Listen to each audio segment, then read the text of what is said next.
Creo que hay un tema muy sustancial, muy importante que abordar, como es el tema de las propuestas que se han ido generando. Y uno de los temas centrales cuando hablamos de infraestructura es el tema referido a agua y saneamiento, ¿no? Usted ha sido en su momento viceministro de Vivienda durante el gobierno de Alan García, también se ha desempeñado en el directorio de Agua para Todos y también fue director ejecutivo de Foncoes. Por lo tanto, creo que conoce un poco las necesidades, el porqué de dotar de infraestructura básica en agua y saneamiento en el Perú. ¿Cómo analiza esta propuesta? Ayer Pedro Pablo Kuczynski en el Cusco ha dicho que hay 4 temas eje, uno de ellos está referido al tema del agua. ¿Cómo hace usted el enfoque, digamos, cómo cree usted que debe afrontar este reto sustancial principal el próximo gobierno? Mire, primero, hay un tema, ustedes son una red regional y conocen muy bien la problemática en las regiones. La mitad del Perú no tiene una empresa de saneamiento, no tiene. O sea, si usted lee la norma de la SUNAT dice, para tener una EPS debe tener 40.000 pobladores para arriba. Y las ciudades más pobres del Perú justamente tienen 40.000 pobladores para abajo. 10.000, 15.000, 8.000, ¿no? Que son las provincias de la sierra y de la selva. Entonces no tienen una EPS, tienen una junta administradora de servicios del agua potable, la famosa JAS, que se crearon en la época de Fujimori. Pero esas cobran el agua 3 soles, 2 soles y la gente no paga a veces. Y tienen solamente un operador de válvulas. A veces hay una municipalidad que invierte algo más y coloca 2, 3 trabajadores más. Una administración casi informal, ¿no? Eso significa que no hay operación y mantenimiento de las obras de agua potable. Cuando nosotros hicimos en el gobierno obras de agua, casi el 60%, 70% eran reposición de obras anteriores. Lo que ha hecho Humala también, lo poco que puede haber hecho, también mucho es reposición. Entonces tú comienzas a darte cuenta que cada 5 años tú tienes que reponer otra vez las obras que se hicieron. ¿Por qué? Porque justamente no hay operación y mantenimientos adecuados. Y hoy por hoy, las demandas de obras generan que las obras sean mucho más difíciles de ejecutar y tengan mayor volumen técnico o tienen ahora reservorios de agua potable, fuentes de agua, líneas de conducción, tienen plantas de tratamiento que nunca funcionan de desagüe, los tratamientos no sirven para nada porque técnicamente no son controlados y finalmente esas obras por su magnitud y dificultad en 4 o 5 años no funcionan. Entonces, ¿qué es lo que tiene que hacer el gobierno actual? Tiene que hacer que la SUNAT se compre el pleito.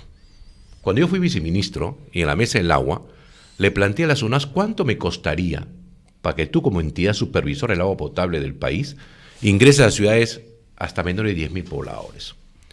Me costó, según la SUNAT, 27 millones de soles costaba en esa época hacer que la SUNAT pueda implementar EPS en todo el Perú. Yo decía, si voy a invertir 5.000 millones en agua, 27 millones no es nada, vamos a eso. Bueno, después ya salimos del programa y del viceministerio y no se logró que la SUNAT modifique su teoría de pequeña ciudad. ¿Y por qué no se compró el pleito utilizando los mismos términos que usted nos menciona, la SUNAT? Porque es mucho más trabajo. Una cosa es administrar. Mira, las 50 EPS que existen en el Perú están en la costa, básicamente en las capitales de las regiones. ¿Ya? ¿No es cierto? Si tú te das cuenta, ahí están las EPS. Más fácil manejarlas y supervisarlas. Y finalmente no te compres ningún problema en el Perú. Y la población rural, mientras tanto, postergada. No solamente postergada, lo más grave es que le das un incentivo que termina siendo un caramelo que después no funciona. Y le sigues dando a la gente del campo letrinas que no usan, ¿no? Y agua que finalmente hasta termina siendo contaminante para ellos, ¿no? Ahora, ¿cuál es el déficit? A lo mejor usted tiene una estadística, tiene una proyección. ¿Cuál es el déficit en cuanto al tema de agua y saneamiento? Lo que pasa es que a veces cuando interpretas tú qué es lo que tienes agua y qué es lo que no tienes desagüe, la gente cuando te hacen los censos te hablan de agua y desagüe dentro del domicilio. Yeah. Hay gente que la tiene dentro del domicilio, hay gente que la tiene vía red pública, ¿no? Y finalmente hay gente que la tiene, y que es lo más grave, que básicamente es en las zonas costeñas y en las zonas urbanas, vía camiones cisternas, ¿no es cierto? Entonces se dice que hay un volumen de 10 millones de personas que no tienen agua en su casa, que se debe reducir seguramente 2 o 3 millones más porque la tienen vía red pública. Pero igual, hablemos de 10 millones de personas. Entonces Kuczynski ha dicho muy bien, necesitamos 35.000 millones de soles para poder solucionar el problema a estos 10 millones de peruanos que no tienen agua potable, considerando que más o menos el promedio es $1.000 por persona para tener agua potable.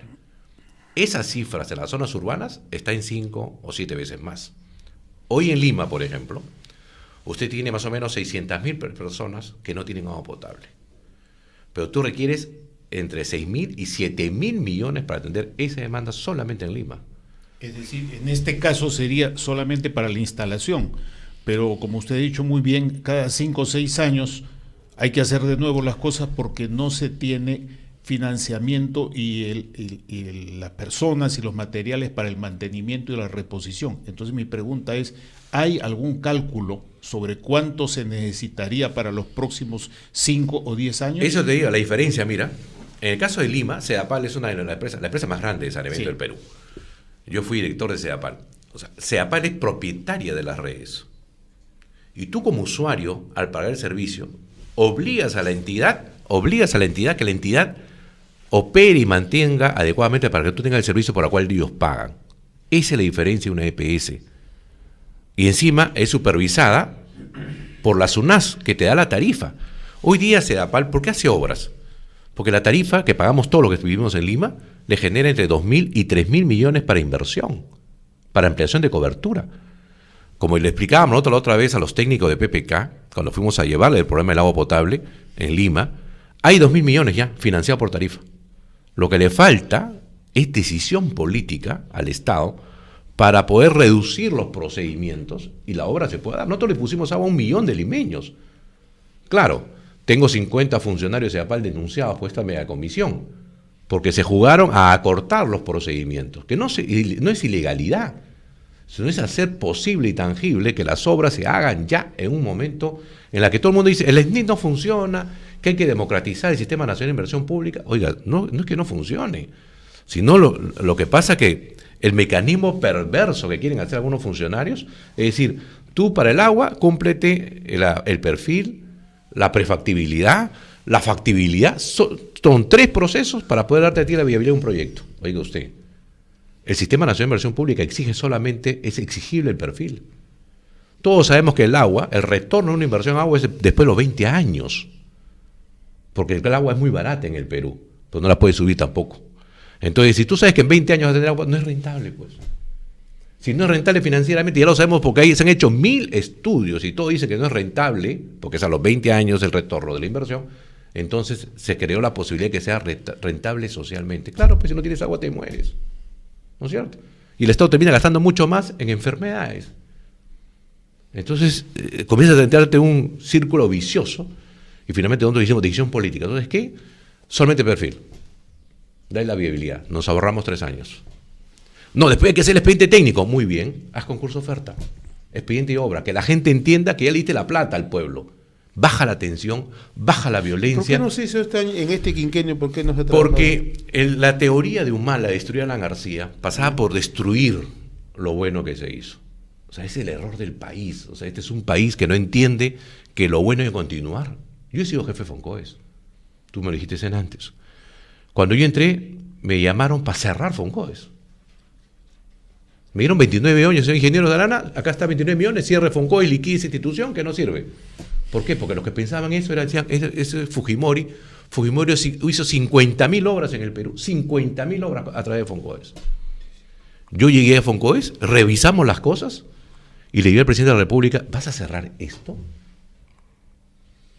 Y manejamos 3.500 millones. Vea usted, o sea, hay entidades que son fundamentales para la lucha contra la pobreza. Bueno, pero eso es un tema. En el agua, también, por ejemplo, ha entrado Francisco Dumbler, ministro de Vivienda. A él es un amigo dedicado a la pobreza. Él entró y las obras rurales no se ejecutaban en el gobierno de Humala, no se hizo nada en el tema rural. Él entró, él ha sido gerente de Foncoes muchos años, y agarró y dijo, vamos a hacerlo 3 núcleos ejecutor. Y todas las obras rurales volvieron a lo que eran antes, a la época de Fujimori y en nuestra época. A través del núcleo ejecutor comenzaron a desarrollarse. ¿Por qué? Porque es un mecanismo en que la población rural, que es honesta, que es capacitada, puede hacerlo con mucho más tino que las empresas sí constructoras limeñas. Pero por supuesto inmediatas. Que es factible. Pero esa es la ejecución. Claro. Yo le digo a usted, no es un problema solamente la ejecución. Es un problema de la operación y mantenimiento que permita que las obras duran los 20 años por los cuales son diseñadas. Una obra diseñada para 20 años. Y no es posible que en el Perú hay obras que duren 3 años, 2 años, o finalmente ni siquiera se culminen. Y la gente del campo, la gente del pobre, está acostumbrada a no tener agua. hace sus necesidades en el campo. O sea, finalmente no le pones agua y desagüe, para él es la vida cotidiana.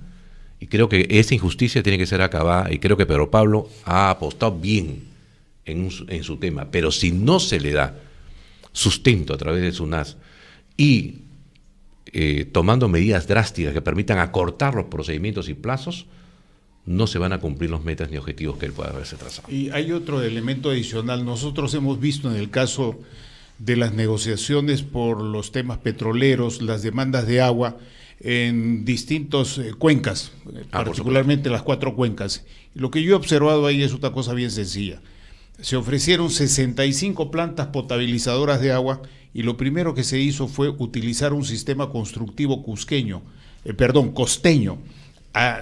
a resulta de lo cual las primeras instalaciones a prueba empezaron a hundirse porque no eran de tecnología apropiada para una zona como la tierra, la humedad, la escorrentía que hay en la selva. Y hasta el momento no sabemos en qué han quedado. Yo estoy solicitando a la Defensoría del Pueblo nos informe, porque ellos hacen el seguimiento de los acuerdos de las mesas, aparte de lo que haga la Presidencia del Consejo de Ministros, que nos informen cuál es el estado de situación de esas 65 plantas que se contrataron precisamente estando Dummler y otros funcionarios a cargo de este asunto. Es más, este tema de la tecnología es un asunto que no termina de entenderse. Yo he sido testigo de cómo se llevaron pañales para la población de Quichua y Achuar en la zona del Pastaza, del Corrientes y del Marañón. Lo mismo que se llevaron pañales para las zonas donde están los que todavía están en contacto inicial. Entonces mi pregunta es esa: ¿los expedientes incluyen algo relacionado a tecnología apropiada según Costa Sierra Selva? Ahí es lo otro. Por eso le digo la importancia de tener una supervisora de nivel y que tenga cercanía para controlarla, ¿no? Tipo esta SUNAS. Un proyecto de agua potable en una provincia para un distrito pobre o un lugar pobre, ¿no? Que tú la conoces muy bien, peor en la selva todavía, donde hay zonas inundables en la mitad de su tiempo. El municipio tiene 30.000 soles para pagar un estudio. El estudio viene a Lima para ser aprobado y te piden estudio de impacto ambiental que vale 17.000. Te piden el CIRA que vale 15.000. Te piden otro estudio, ahora te piden 3 estudios adicionales más que valen como 60.000. O sea, los estudios complementarios que te piden para que tengas toda tu normatividad completa valen el doble de lo que le costó el proyecto. Y ese proyecto es un copy y pega. Así es. Porque por 30.000 soles tú no encuentras 4 ingenieros. Es verdad.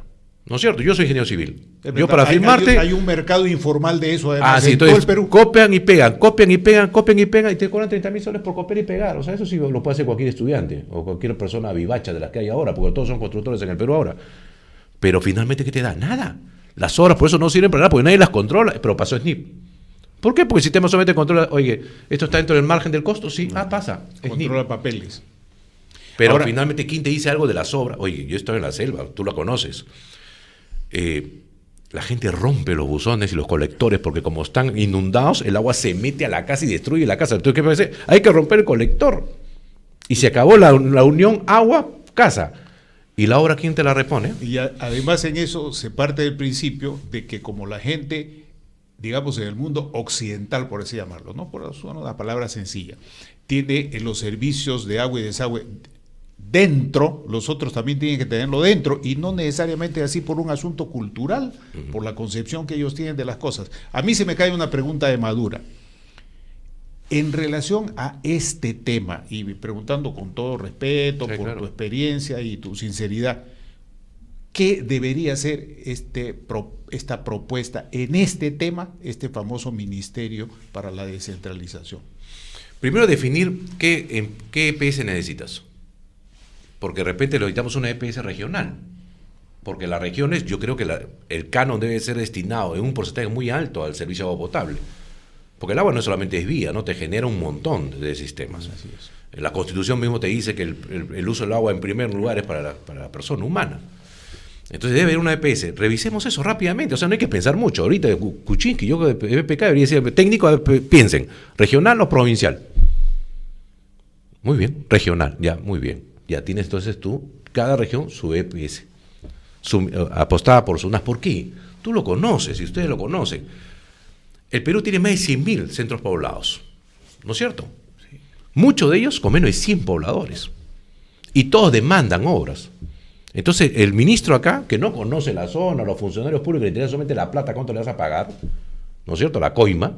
No le importa si está aprobándote para 50 pobladores una obra que vale 20 millones de soles. No le importa. Y esa obra, como está alejada, vale un montón de plata porque poner una conexión acá, y a veces la gente piensa que hay que hacer un colector completo de desagüe, vale mucho dinero. Entonces, finalmente te dice, a la demanda no funciona. En cambio, si tú tuvieses una EPS, como Ceapal, por ejemplo, SUNAS te pide un plan maestro optimizado. Tú me tienes que decir, la primera obra que tienes que hacer es 1, 2, 3, 4, en ese orden. Porque técnicamente obedecen a una proyección de la ciudad. Y yo te controlo que tú me cumplas esas obras porque yo te estoy dando una tarifa que te va a ayudar a ejecutar. Supletoriamente la plata del Estado, estos miles de millones que el Estado mete a través del Ministerio de Vivienda y el Ministerio de Economía, deben de servir como paliativo para que la tarifa baje. ¿No es cierto? Que es un punto central en provincias. Así es. Tú lo mencionaste. Tú lo tienes que ir diciendo a la gente, oye, te voy a ir cobrando poquito más, pero te voy a dar un buen servicio. Pero no, no se le puede decir cosas decentes, oye, te voy a cobrar 10 soles por metro cúbico, porque la gente no te va a pagar. Pero ahí está el tema, justamente, el tema de gestión, ¿no? Y usted es testigo que gran parte de las EPS en provincias son sumamente cuestionadas, ¿no? Ese es un cuello de botella. Porque tú la tienes amarrada del cuello. ¿Por qué? Te digo rápidamente. Eso no lo sabe la población, lo que la población pide son servicios. Así es, pero si tú agarras a la EPS y la tienes colgada, ¿por qué? Porque en la época de Fujimori se hizo muchas obras. Y a un genio, de lo que siempre hay en el Estado, se logró transferir el bien, ¿no?, a las EPS y le envió plata en efectivo, entre comillas. Entonces, estaba endeudada. Entonces, EPS chiquititas que manejan un presupuesto de, por decirte, 5 millones al año, le transferieron 200 millones. Entonces, y después Fujimori dijo, vamos a hacer una ley en la que la gente no debe pagar, porque sé que te voy a regalar tu parte. O sea, tu conexión domiciliaria es gratis, ¿eh? No vas a pagarle al pueblo. A todo el mundo aplaudió. Pero la EPS tenía que devolver esa plata al Estado. Entonces, entre SUNAT y devolver esa plata, las EPS son quebradas, no tienen posibilidad de crédito internacional. Casi todas están quebradas en el país. Entonces, oye, pero si tú ya sabes eso, lo sabemos hace 20 años, anula la deuda, pues hijo. Ponlas en azul. O sea, haz un pacto, como hicimos en Ceapal. Nosotros lo hicimos en Ceapal, por si acaso, en nuestro gobierno, con 3.200 millones de pérdida. Y tuvimos que patear su dedo, por eso declaró en emergencia de saneamiento para patear su dedo por 20 Pero hay años. otro tema. Y EPS, la EPS más grande del Perú, que sea Ceapal, está en azul y puede hacer crédito internacional. Pero en provincia las EPS muchas veces sirven de palanca política, pues. O sea, la gente que está en la EPS muchas veces... Pero ese es otro tema. O sea, pero primero crea el monstruo y amarra el monstruo. O sea, tú di que la EPS, su directorio no puede ser formado por los alcaldes o por el presidente regional. Están los colegios ingenieros, los colegios profesionales, los frentes de defensa, o sea, la sociedad, la comunidad, o sea... Oye, por favor, es mucho más fácil. ¿Tú crees que en nuestras serranías o en la selva tú puedes hacer lo que te dé la gana? Ya quisiera tener ese sistema de control que tienen allá, acá en Lima, para que la cosa funcione. Bueno, ahorita todavía hay una ventaja, porque hay otro tema que yo quiero colocar para tu consideración. Hoy día en el mundo, la noción, la idea, el concepto de saneamiento básico incluye la gestión de los residuos sólidos de distinto tipo. Acá en el Perú no hablamos solo de agua potable y desagüe, y a veces solo de agua. Hay que hacer esto rápido antes de que esto ingrese como una demanda política que va a ser absolutamente inmanejable. Pero por otro lado, es absolutamente necesario que esto se empiece a hacer porque estamos destruyendo el país con todo tipo de contaminación residual. ¿Qué es lo que se ve a lo largo de la carretera panamericana? Basura, basura a un lado, basura a un centro, basura a un costado. ¿Qué es lo que se ve cuando uno llega en bus a una ciudad? En algunas se siente el mal olor, en otras basura. ¿Qué es lo que se ve en los principales sitios? En Canchaque, en Piura, en cuántos sitios que hemos estado. La gente bota sus residuos, inclusive residuos peligrosos, para no hablar de residuos industriales, sino los residuos ni de los mineros, sino de los domésticos y hospitalarios, ya está en los cuarteles, los bota en los lugares más lindos que tiene para su vida. Entonces, ese es un tema que debería de alguna manera definitivamente ser, y se va a venir muy rápido ese debate, sí. Muy rápido, porque la gente cada día toma más conciencia del tema medioambiental. Pero lo clave entonces es resolver lo que está ahorita en la agenda para poder tener un referente tanto político, cultural, ¿no?, como técnico de cómo se puede encarar las otras cosas. Mire lo que estás hablando. Recién en Lima acaban de terminarse las plantas de tratamiento de desagüe para que no vaya el crudo al mar. Y eso se hizo. Recién acaba de terminarse eso se hizo la. gracias a una declaración de emergencia. Me acuerdo, yo estaba de presidente del CONAME en ese momento. Se hizo para poder hacer la. ¿Cómo se llama la obra? Taboada. Taboada, exacto. Mira, recién se acaba de terminar Taboada.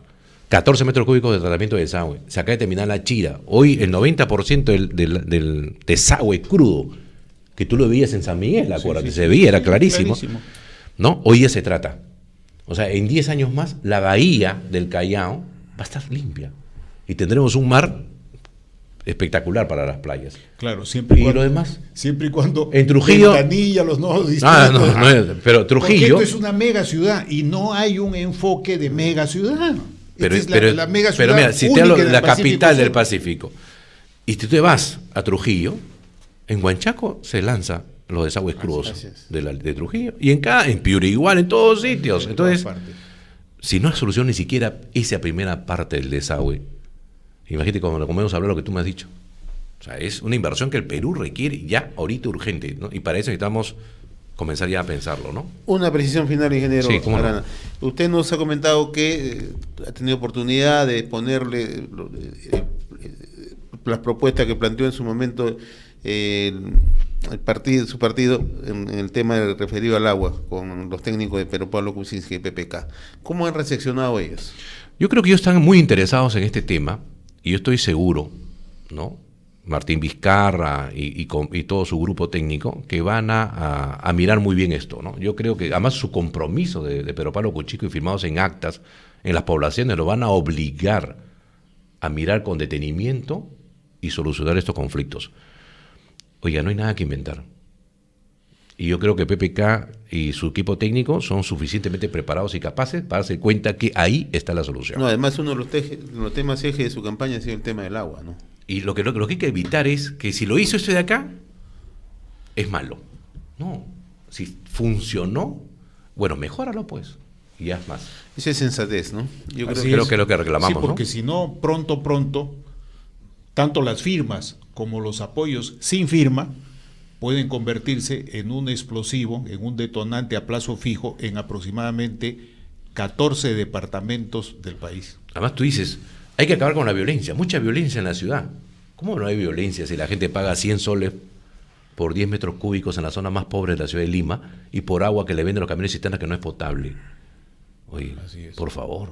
No, encima, ahí en los cerros de Huaycán, haz un silo. Así es. ¿Ah? Haz un silo en roca pura.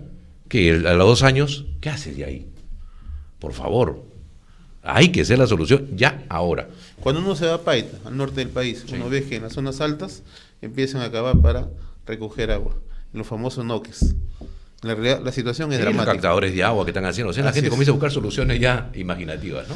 Y bien variadas, ¿ah? Yo estoy pensando ahorita. Y casi comunales, ¿ah? Sí, así es. O sea, hay participación comunal. ¿Por qué? Porque no hay respuesta. Ahora, hay puntos que son absolutamente, como dicen ahora, les gusta esta palabrita, emblemáticos. El caso del lago Titicaca es fundamental. Pero ahí entramos a otro asunto que ustedes lo han manejado también.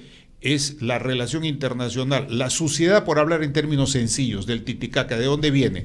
De todos los que viven ahí, pero también de los que viven arriba, porque la escorrentía hace que de Bolivia vaya a parar todo al lago. Entonces, mientras no haya un acuerdo de gestión en la fuente, no con un aparato técnico burocrático como el que existe ahí, que se dedica a poner oxígeno, a curar el efecto y que tampoco funciona, o a remover las aguas, esas cosas, se va a resolver el asunto. Mira, y eso hay que hacerlo pronto. He tenido la oportunidad, ahora en el caso del lago Titicaca, que me dices tú, de construir 2 pequeñas plantas, ¿no? Con tratamiento biológico, natural, y han funcionado, pequeñas todavía. Habría que ver si ampliando la magnitud de estas plantas puede solucionar el problema, porque tiene que ser orgánico. Acuérdate que 1/3 de la población es inundable también en el Titicaca, ¿no? Entonces, pero ahí es cuestión de ver distintas estrategias y dentro de ese concepto técnico que ha señalado, porque en vez de hacer algo grande se puedan hacer varias cosas las interconectadas. Las lentejas, acuérdate, te evitan el pase del sol. ¿No es cierto? Entonces, uno de los principales problemas de la putrefacción del desagüe es entonces ayuda a que tú metas menos oxígeno. Estas plantas con la cual se hacen los caballitos, la totora, ¿no? También allá funciona porque es el oxigenador. Entonces tienes el que tapa el agua, el sol, y tienes que oxigena, solucionas el problema del desagüe. Pero lo hemos hecho en pequeño tamaño. Habría que ver para un tema mucho más grande si funcionan o no. Pero bueno, o se en dio el primer redes, paso. en redes pequeñas. O en redes pequeñas. En redes pequeñas también. Claro que sí.